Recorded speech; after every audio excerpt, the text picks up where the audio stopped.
But So what about this guy at work? yeah, I told him about that, and he's like, okay. And he's like, well, what about Axl Rose? And I was like, I guess it was like in the late 80s. I heard a news story about Axl beating up a model. Sounds about right.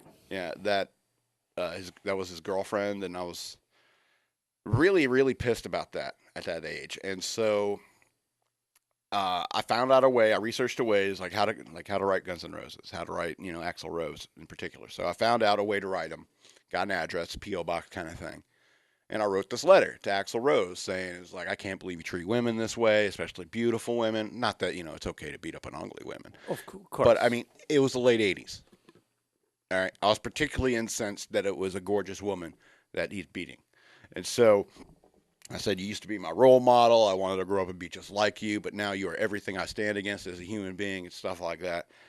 And my mistake was putting my phone number and address on there in case if you ever want a rebuttal to this, this is one of my first madman moments. It was stupid of me. Put my phone number and address in case he wanted to write me back.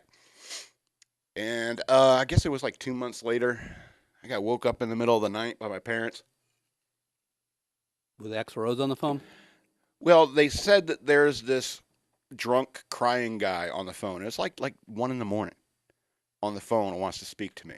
That would be raised red flags for me. I don't want some drunk crying guy talking to my young son. Obviously, I was confused, and they said, "Well," I'm like, "What? Who? What?" And they're like, "They say his name is Axl." He says his name is Axl Rose. I'm like, "What?" So I had to go see. I had to go see.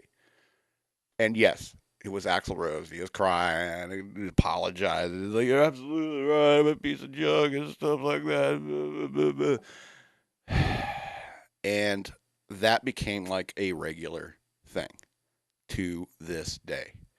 When he gets upset and like, what's it like when you're angry at yourself? What's that called? Self-loathing. Self-loathing. Okay. When he's like that, then he'll call me up. You're It the all Axl's goes. therapist. I guess I'm like his therapist. But I mean, he asked me to fly out. Hey, come on out, drink with me, and I'm like, okay. And I run into Carrie Russell, and then Carrie Russell gets pissy, and I was like, you're fucking married, bitch. I mean, I thought we had something back there in Montreal.